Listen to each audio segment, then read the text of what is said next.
Dear students, welcome to our YouTube channel biology by Deepak Nain. और आज हमारा जो टॉपिक ऑफ डिस्कशन रहेगा वो रहेगा, सबसे पहले है इथेन के बारे में। आपसे बोला हुआ है इथेन में कार्बन कितनी रहेंगी? दो रहेंगी। एन आया हुआ है और एन में हमारे पास सारे सिंगल बॉन्ड रहेंगे। बाकी सारी वैलेंसी किससे पूरी कर देनी है? हाइड्रोजन से आपको पूरी कर देनी है। तो यह हमारा इथेन का मॉलिक्यूल, इसका जनरल फॉर्मूला C2H6 भी हम पढ़ सकते हैं। तो इसमें पूछा है आपसे, हालांकि दे ही रखा है इसने फॉर्मूला, हैज बॉन्ड का नंबर पूछा हुआ है। कोवलेंट बॉन्ड मतलब कितनी ज्यादा शेयरिंग हो रही है यहाँ पे इलेक्ट्रॉन्स की। तो कोवलेंट बॉन्ड बताया था आपको, डैश से रिप्रेजेंट करते हैं। तो काउंटिंग कर लेंगे सिंपल, 1 2 3 4 5 6, और एक बॉन्ड किसके है? कार्बन कार्बन के बीच में 7 कोवलेंट बॉन्ड है। तो ये तो स्ट्रक्चर से रिलेटेड ही है। स्ट्रक्चर आपको हर मॉलिक्यूल की बनानी आनी चाहिए। Butanone is 4 carbon compound with functional group. Butanone की यदि स्ट्रक्चर की बात करें, कार्बन यहाँ पे कितनी है हमारे पास? 4 हैं। और ओन है, ओन की कंडीशन हमने क्या देखी थी? एक कार्बन पे डबल बॉन्ड ऑक्सीजन लगी हुई है, बाकी सारे जो वैलेंसी है वो हाइड्रोजन ने पूरी की हुई है। तो ये है आपकी ब्यूटेनॉन की स्ट्रक्चर। तो इस चैप्टर में आपको ये स्ट्रक्चर बना बना के देखोगे ना, तभी आपको आइडिया लगेगा। और इसमें पूछा है कौन सा फंक्शनल ग्रुप है। हालांकि नाम से पता लग रहा है ON, ओन है तो कीटोन ही फंक्शनल ग्रुप है। एल्डिहाइड में CHO लगता है, कार्बोक्सिलिक एसिड में COOH लगता है, इथेनॉल में OH लगता है, और यहाँ पे carbon double bond oxygen R। तो ये फंक्शनल ग्रुप से रिलेटेड बड़ा ही इजी सा क्वेश्चन है। While cooking, if the bottom of the vessels get blackened on the outside, it means, यदि बर्तन है हमारा, कुकिंग का कोई भी बर्तन, वो बाहर से ब्लैक पड़ रहा है बार बार, तो उसका रीजन क्या है? उसका रीजन क्या है? हमारा जो फ्यूल है वो अच्छे से बर्न नहीं हो रहा है, अच्छे से बर्निंग नहीं है फ्यूल की, जिसकी वजह से हम बोल सकते हैं इनकम्प्लीट कंबस्शन है। Incomplete combustion of fuel. और उसकी वजह से क्या बनता है? फिर स्मोक बनता है, धुआं बनता है। और धुएं में क्या होते हैं? अनबरंट पार्टिकल्स होते हैं, ये भी बोल सकते हैं अनबरंट पार्टिकल्स ऑफ कार्बन। और वो अटैच हो जाते हैं किसके साथ? हमारे बॉटम ऑफ द वेसल के साथ, जिसकी वजह से वो ब्लैक एंड पड़ जाते हैं। तो मोल जो मोस्ट लॉजिकल रीजन है वो इसका बी रहेगा। नेक्स्ट क्वेश्चन देख लेते हैं, question number 4। Explain the nature of covalent bond using the bond formation of CH2CH3Cl। क्या है इसका नाम? यदि नोमेनक्लेचर की बात करें, Cl के लिए हम क्लोरो वर्ड यूज करते हैं, कार्बन एक है, एक के लिए हम यूज करेंगे मीथेन। और कार्बन कार्बन एक ही है, वैसे सारे सिंगल बॉन्ड बने हुए हैं, तो क्लोरो मीथेन इसका नाम रहेगा। तो नेचर ऑफ कोवलेंट बॉन्ड आपसे मतलब ये स्ट्रक्चर पूछी हुई है, कैसे बनती है बॉन्ड फॉर्मेशन इन CH3। तो इसकी स्ट्रक्चर हम तीन तो इसके पास लगे हुए हैं हाइड्रोजन, एक लगी हुई है क्लोरीन। और इसकी इलेक्ट्रॉन डॉट स्ट्रक्चर भी आप यहाँ पे रिप्रेजेंट कर सकते हो। Chlorine, carbon, hydrogen, hydrogen, hydrogen. और यहाँ पे क्लोरीन के पास क्या है? यदि हम बात करें, टोटल 7 इलेक्ट्रॉन क्लोरीन के पास होते हैं, और कार्बन के पास इसके 4 इलेक्ट्रॉन होते हैं। तो कार्बन क्या करेगा? एक इलेक्ट्रॉन की शेयरिंग तो क्लोरीन के साथ कर लेता है, एक की हाइड्रोजन के साथ, दूसरे की इस हाइड्रोजन के साथ, तीसरे की इस हाइड्रोजन के साथ। तो इस तरीके से जो कार्बन है अपना ऑक्टेट है वो पूरा कर लेता है। बात करें, कार्बन है वो अपना ऑक्टेट है वो पूरा कर लेता है। तो इसमें हमारी बॉन्ड फॉर्मेशन आपसे पूछी है ना, तो सिंपली बताना है कि कार्बन की टेट्रावेलेंसी होती है। कार्बन अपने 3 बॉन्ड है या 3 इलेक्ट्रॉन्स है वो किसके साथ शेयर करता है? हाइड्रोजन के साथ। जबकि एक इलेक्ट्रॉन है वो किसके साथ शेयर करता है? क्लोरीन के साथ। ऐसे लिखना है स्ट्रक्चर बना के आपको just. Draw the electron dot structure of ethanoic acid. Ethanoic acid का फॉर्मूला क्या था? हमारे पास 2 कार्बन होती हैं, बाकी हाइड्रोजन है वो लगे हुए हैं, और यहाँ पे डबल बॉन्ड ऑक्सीजन। और ये जब तक आपको सिंपल स्ट्रक्चर नहीं आएगी, इलेक्ट्रॉन डॉट स्ट्रक्चर आपसे नहीं बनेगी। तो इसकी इलेक्ट्रॉन डॉट स्ट्रक्चर कैसे बनेगी? सिंपली बात करें, कार्बन कार्बन यहाँ पे है सिंगल बॉन्ड, सिंगल बॉन्ड के लिए 2 इलेक्ट्रॉन लगा दिए हमने, यहाँ पे भी सिंगल बॉन्ड है, यहाँ भी, यहाँ भी, यहाँ पे हाइड्रोजन लगे हुए हैं। तो पहले बेसिक स्ट्रक्चर आपको पता होनी चाहिए। यहाँ पे ऑक्सीजन है, यहाँ पे डबल बॉन्ड आया हुआ है, और यहाँ पे ऑक्सीजन, और फिर यहाँ पे हाइड्रोजन के साथ सिंगल बॉन्ड। ऑक्सीजन के 4 इलेक्ट्रॉन है वो ऐसे ही एक्स्ट्रा पड़े हुए होते हैं, वो भी आपको दिखाने पड़ेंगे। अब क्या करना है? ऑक्टेट या डुप्लेट वो पूरा करके दिखाना है। ऑक्सीजन के इस तरीके से ऑक्टेट है वो पूरे हो जाते हैं, जबकि इस ऑक्सीजन का भी ऑक्टेट यहाँ से कंप्लीट है, हाइड्रोजन का डुप्लेट हमने कंप्लीट करके दिखाना है, और इसी तरीके से कार्बन के जितने भी ऑक्टेट हैं वो यहाँ से कम के दिखा देते हो, तो ये आपकी electron dot structure, electron dot structure है वो बन जाती है इथेनोइक एसिड की। उसके बाद किसकी पूछी हुई है वो देख लेते हैं, H2S। और H2S में सिंपली जैसे H2O होता है ना, H2O, इसी तरीके से हमारा H2S होता है, और H2O की स्ट्रक्चर ऑक्सीजन और इस तरीके से हाइड्रोजन लगाया जाता है। तो यहाँ पे सिंपली स्ट्रक्चर सेम ही है, ऑक्सीजन और सल्फर लगभग एक जैसे ही होते हैं, और इसके पास भी ऐसे ही क्या है, 2 इलेक्ट्रॉन ऐसे पड़े हुए होते हैं। तो सिंपल सल्फर के आपके 4 इलेक्ट्रॉन ऐसे पड़े हुए हैं, 2 पेयर हम बोल सकते हैं। इसके अलावा हाइड्रोजन के साथ इसने एक बॉन्ड बनाया हुआ है, तो यहाँ से हमारा हाइड्रोजन डुप्लेट पूरा कर लेता है, सल्फर ऑक्टेट पूरा कर लेता है। तो ये है H2S की स्ट्रक्चर। प्रोपेनॉन की आपसे पूछिए, प्रोपेनॉन में आपको खुद प्रैक्टिस करनी है। यहाँ पे कार्बन डबल बॉन्ड ऑक्सीजन है, और इस साइड में भी CH3 लगा हुआ है, और यहाँ पे भी CH3 लगा हुआ है।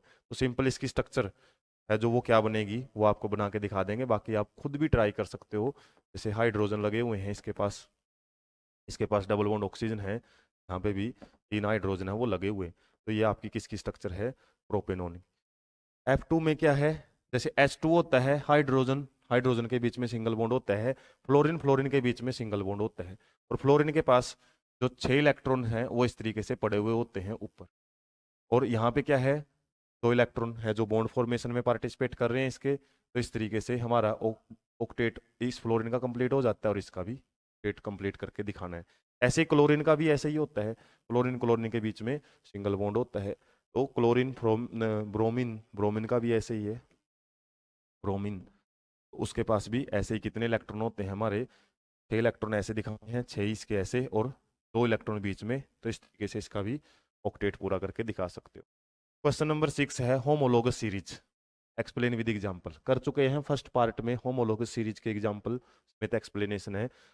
और how can ethanol and ethanoic acid differentiated on the basis of their physical and chemical property.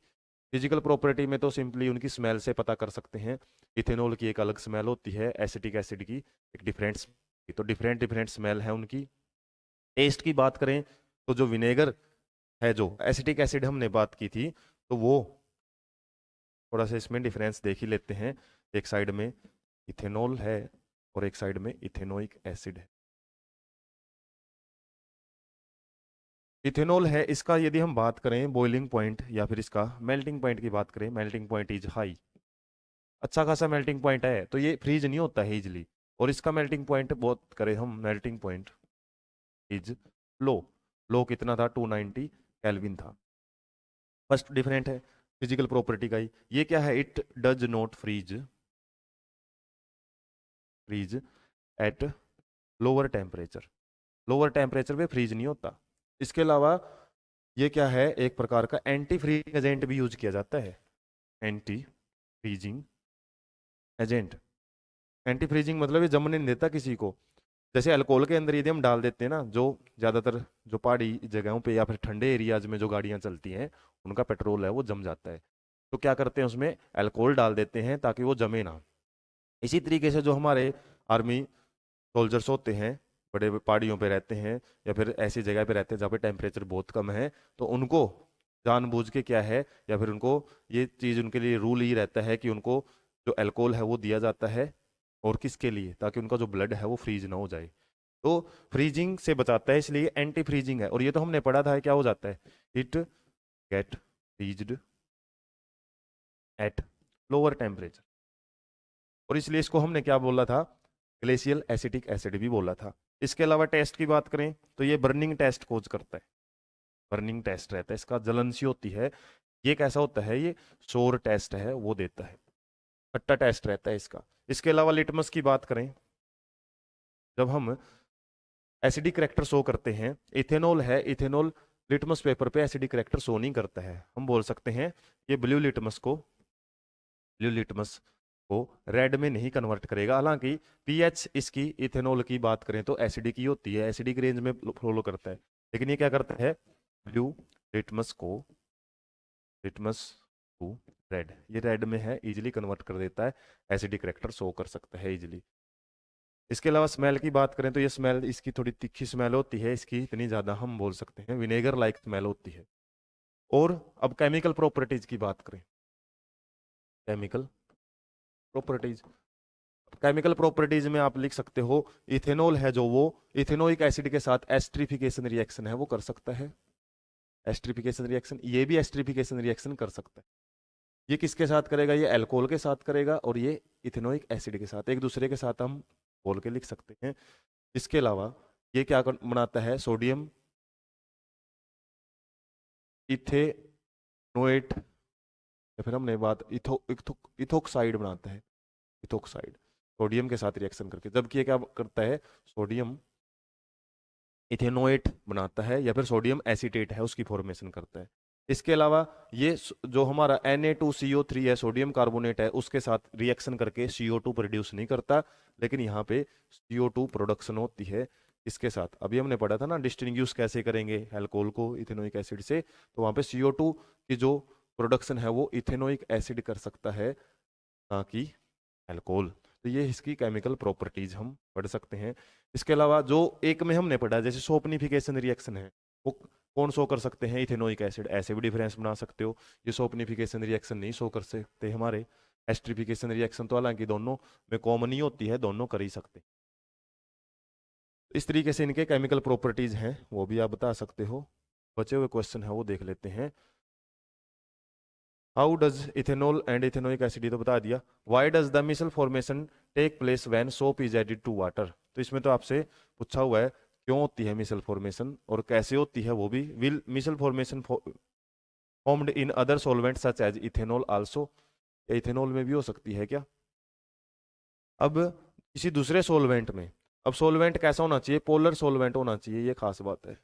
Water है जैसे, वाटर क्या है, एक प्रकार का पोलर सॉल्वेंट है, क्योंकि हमने देखा था मिसल फॉर्मेशन में क्या होती है, एक प्रकार की जो शुरुआत में पूछा है ना वाई डज, तो इसमें आपको सोप मॉलिक्यूल के बारे में बताना है, जो बताया था एक साइड उसके हाइड्रोफिलिक एंड होता है, एक हाइड्रोफोबिक एंड होता है, और जब हम वाटर के अंदर डिजोल्व करते हैं मिसल फॉर्मेशन तभी होगी। लेकिन यहाँ पे जब हम अल्कोहल के या इथेनॉल के अंदर उसको डालते हैं ना, इथेनॉल में इतनी ज़्यादा पोलैरिटी नहीं होती, तो इसकी खास बात क्या है कि वाटर के अंदर ही अच्छे से मिसल फॉर्मेशन हो सकती है, क्योंकि इसका जो हाइड्रोफिलिक एंड है वो वाटर लविंग एंड होता है, जिसकी वजह से वाटर में तो ये क्या करेगा मिसल फॉर्मेशन। लेकिन इथेनॉल जैसे सॉल्वेंट के अंदर क्या होएगा, हमारा जो टॉप मॉलिक्यूल है वो अपने आप को अलाइन नहीं कर पाता, क्योंकि उसको वाटर ही चाहिए होता है, पोलैरिटी चाहिए होती है, इथेनॉल में इतनी ज़्यादा पोलैरिटी नहीं होती। या फिर हम बोल सकते हैं जो हेड और टेल है ना अपने आप को अच्छे से अरेंज नहीं कर पाती, जिसकी वजह से मिसल फॉर्मेशन यहाँ पे नहीं देखी जाएगी। नो आएगा इसका रीजन। और वाई क्यों है, उसमें सोप के मॉलिक्यूल बताने हैं, हाइड्रोफिलिक एंड कौन सा है, हाइड्रोफोबिक एंड कौन सा रहेगा। बचे हुए क्वेश्चन है वो देख लेते हैं।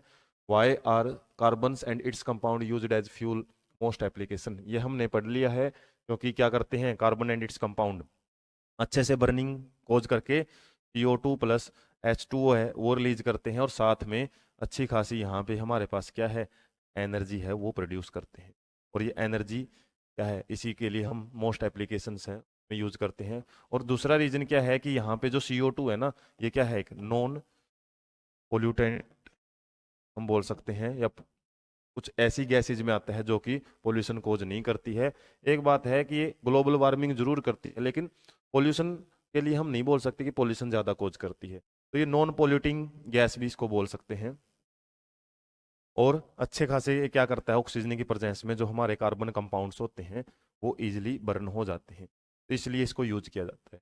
Explain the formation of scum when hard water is treated with the soap, तो हार्ड वाटर को जब हम ट्रीट करते हैं सोप के साथ तो इसमें स्कम फॉर्मेशन लिखनी है।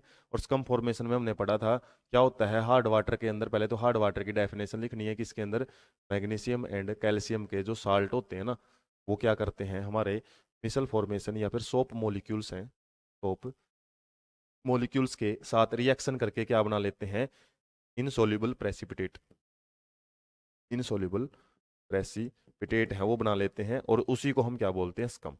सिंपली याद रखना है मैग्नीशियम और जो कैल्शियम के साल्ट्स होते हैं हार्ड वाटर के, वो सोप मॉलिक्यूल के साथ मिलके इनसोल्यूबल प्रेसिपिटेट बना लेते हैं। सिंपली आपने क्या दिखाना है इसके अंदर, एक रिएक्शन टाइप में दिखाओ तो मैग्नीशियम एंड कैल्शियम साल्ट किसके अंदर है, ये हार्ड वाटर में, और जब सोप मॉलिक्यूल इनके साथ मिलते हैं क्या बनाता है, स्कम है वो बनता है, या फिर बोल सकते हो नो मिसल फॉर्मेशन, इस तरीके से। और ज़्यादा मैकेनिज्म अपने सिलेबस में आया नहीं है कि किस तरीके से कोई मॉलिक्यूल एक्स्ट्रा क्या बनेगा, तो सिंपल आपको यही एक जर्नल बात है वो बता देनी है इसके अंदर।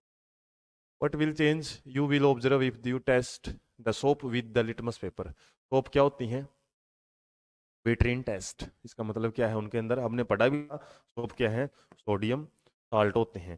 सोडियम साल्ट किस तरीके से NaOCO, और यहाँ पे काफ़ी सारा जो R ग्रुप है वो लगा हुआ होता है। तो यहाँ पे जो सोडियम होता है ना, सोडियम होने की वजह से क्या है, एक प्रकार का बेसिक नेचर है वो देखा जाता है सोप में, और बेसिक नेचर है तो लिटमस पेपर को क्या करेंगे, वो लिटमस पेपर को हम बोल सकते हैं रेड टू ब्लू है वो कन्वर्ट कर देते हैं। के बाद व्हाट इज हाइड्रोजिनेशन रिएक्शन, ये हमने फर्स्ट पार्ट में अच्छे से पढ़ी थी। हाइड्रोजिनेशन में हम क्या कर सकते हैं, अनसैचुरेटेड जो हाइड्रोकार्बन्स है ना, उनकी क्या करते हैं, सिंपली हाइड्रोजिनेशन से हाइड्रोजन ऐड करवा के उनको सैचुरेटेड कार्बन्स में यूज करते हैं। और इंडस्ट्रियल एप्लीकेशन क्या है बताया था, इसमें हम वेजिटेबल ऑयल्स को वनस्पति घी के अंदर कन्वर्ट करते हैं। वेजिटेबल ऑयल्स जो होते हैं उनको वनस्पति घी एक प्रकार की सॉलिड फॉर्म में उसको बदल दिया जाता है। ये है इसका industrial application. Which of the following hydrocarbons undergo addition reaction, addition reaction किस में होगा, ऊपर से रिलेटेड ही क्वेश्चन है, अभी पढ़ा है हमने। हाइड्रोजनेशन रिएक्शन होती है तो किस में होती है, वो डबल बॉन्ड और ट्रिपल बॉन्ड में। तो ये देख लेते हैं हम डबल बॉन्ड और ट्रिपल बॉन्ड है कहाँ कहाँ पे। जैसे इस फॉर्मूले की बात करें C2H6, मतलब यहाँ पे तो ये एल्केन है। C3H8 ये क्या है हमारा, ये भी एल्केन है, फॉर्मूला लगेगा इनमें CnH2n+2, दुगने से दो ज़्यादा, कार्बन कितने हैं 2, और हाइड्रोजन कितने हैं 4 से 2 ज़्यादा मतलब 6, यहाँ पे 3 है तो 6 से 2 ज़्यादा 8, अब यहाँ पे 3 है और 6 हैं, डबल हैं पूरे, तो इसका मतलब क्या है, ये हमारा एल्कीन है, एल्कीन। और ये क्या है, ये हमारा एल्काइन है, और ये क्या है हमारा, ये हमारा यदि बात करें CnH2n+2 वाला फॉर्मूला लग रहा है यहाँ पे, सिंपल सी बात है ये हमारा एल्केन है। तो एल्केन तो नहीं शो करते हैं, और एल्काइन है वो जरूर एडिशन रिएक्शन शो करते हैं। तो हमारे आंसर क्या रहेंगे यहाँ पे, तो ये रहेगा, और एक CH2, ये दो मॉलिक्यूल्स ही एडिशन रिएक्शन शो कर सकते हैं। तो आपसे अनसैचुरेटेड हाइड्रोकार्बन पूछा हुआ है इसमें डायरेक्टली, क्वेश्चन ऐसे ही पूछ सकता है भाई अनसैचुरेटेड हाइड्रोकार्बन बताओ इसके अंदर क्या है। उसके बाद give it can be used to differentiate unsaturated को अनसैचुरेटेड से कैसे अलग किया जा सकता है। तो इसको तो हम हाइड्रोजिनेशन से कर सकते हैं सिंपली। हाइड्रोजिनेशन से हमने देखा है कि ये सॉलिड फॉर्म में कन्वर्ट हो जाते हैं, कौन, हम बोल सकते हैं इसमें एक जो जर्नली, हालांकि इसने पूछा है कि टेस्ट कैसे कर सकते हैं लैब में, तो उसके लिए हो सकता है आपको थोड़ा सा अलग टेस्ट है वो बताना पड़े, लेकिन सिंपली आप क्या याद रख सकते हो, जो हमारे अनसैचुरेट हाइड्रोकार्बन्स है ना, हाइड्रोकार्बन्स है जिसके अंदर क्या आ जाते हैं, एल्कीन एल्काइंस आते हैं ना, यही हाइड्रोजन के साथ मिलके क्या कर सकते हैं, एडिशन रिएक्शंस हैं या फिर हाइड्रोजिनेशन रिएक्शंस हैं, हाइड्रोजिनेशन रिएक्शंस हैं वो शो कर सकते हैं। लेकिन जो हमारे एल्केन्स होते हैं, एल्केन्स वो हाइड्रोजन के साथ रिएक्शन नहीं शो करते, हाइड्रोजनेशन रिएक्शन है ना वो नहीं शो करेंगे। लेकिन इसे टेस्ट करने का तरीका नहीं है, ये तो इंडस्ट्रियल लेवल पे हम यूज करते हैं। टेस्ट करने का तरीका आपको थोड़ा याद रखना पड़ेगा, ये अपनी बुक में तो नहीं है। एक ब्रोमीन सॉल्यूशन है, ब्रोमीन वाटर भी बोल दिया जाता है, ब्रोमीन वाटर वो यूज किया जाता है। ब्रोमीन वाटर में Br2 ही होता है हमारे पास, Br2। और Br2 क्या है, ये एक प्रकार की एडिशन रिएक्शन शो करता है, एडिशन रिएक्शन। और एडिशन रिएक्शन किसके साथ शो करेगा, एल्कीन और एल्काइन के साथ। इसका जो कलर है ना वो क्या रहता है, रेडिश ब्राउन आप बोल सकते हो, रेडिश ब्राउन अलग सा कलर होता है। और जब इस सॉल्यूशन को हम किसी भी एल्कीन में या एल्काइन में डालते हैं तो वो कलरलेस हो जाता है, कलरलेस। और जो ये कलर था ना, वो कलर किसकी वजह से था, इस ब्रोमीन की वजह से था, Br2 की वजह। और जब ये Br2 टूटता है तो दो Br के ऐसे एटम बन जाते हैं, और जैसे हाइड्रोजन जुड़ता है ना, जैसे हमने देखा था carbon double bond oxygen H H और यहाँ पे H और H है। जैसे हमने देखा था हाइड्रोजन ऐड हुआ था, यहाँ पे आपका Br2 है ना, ये ऐड हो जाता है और इसका कलर कैसा होता है, रेडिश ब्राउन। और जब ये ऐड हो जाता है, सारा का सारा यूज हो जाता है, तो हमारा जो रेडिश ब्राउन कलर है ना, वो गायब हो जाता है सॉल्यूशन में से, जिसकी वजह से हमारे जो मॉलिक्यूल्स हैं वो क्या बनेंगे, इस तरीके से ब्रोमीन यहाँ पे ऐड हो जाता है, कार्बन कार्बन के बीच में सिंगल बॉन्ड रह जाता है। इस तरीके से हमारा जो ये मॉलिक्यूल है ना, ये बन जाता है ब्रोमीन ऐड होने के बाद। और इस ब्रोमीन की वजह से कलर हमारा रेडिश ब्राउन था, ये जैसे ही गायब, तो हमारा कलर भी क्या हो जाता है, डिस्चार्ज हम बोल सकते हैं, या फिर चेंज हो जाता है हमारा कलर। और उस चेंज की वजह से, ये चेंज भी कहाँ होएगा, ये याद रखना, ये एल्कीन या एल्काइन में होएगा। यदि एल्केन आपके पास सॉल्यूशन में है ना, तो यहाँ पे क्या बोल सकते हो, no colour change, no colour change, कोई भी कलर आपको यहाँ पे दिखाई नहीं, मतलब चेंज होता हुआ नहीं दिखेगा एल्केन के केस। उसके बाद बचा हुआ क्वेश्चन है वो देख लेते हैं हम लास्ट में। Explain the mechanism of cleaning action of soaps. Mechanism में वही है, सोप के मॉलिक्यूल की डिटेल देनी है। उसके बाद आपको बताना है कि डर्ट पार्टिकल्स में जो हाइड्रोफोबिक टेल्स हैं वो चिपक जाती हैं। कि हम एगिटेट करते हैं कपड़े को, या फिर किसी भी जिस चीज़ को हम क्लीन करना चाहते हैं, या फिर उसको रगड़ते हैं ब्रशिंग वगैरह से, तो जैसे ज़्यादा मिसल फॉर्मेशन होती है और हमारा जो डस्ट पार्टिकल है वो रिमूव हो जाता है। तो मिसल फॉर्मेशन ही बताना है आपने इसके अंदर, और वो जो डिटेल है डू यू नो वाली, वही इसमें डिटेल से बतानी है।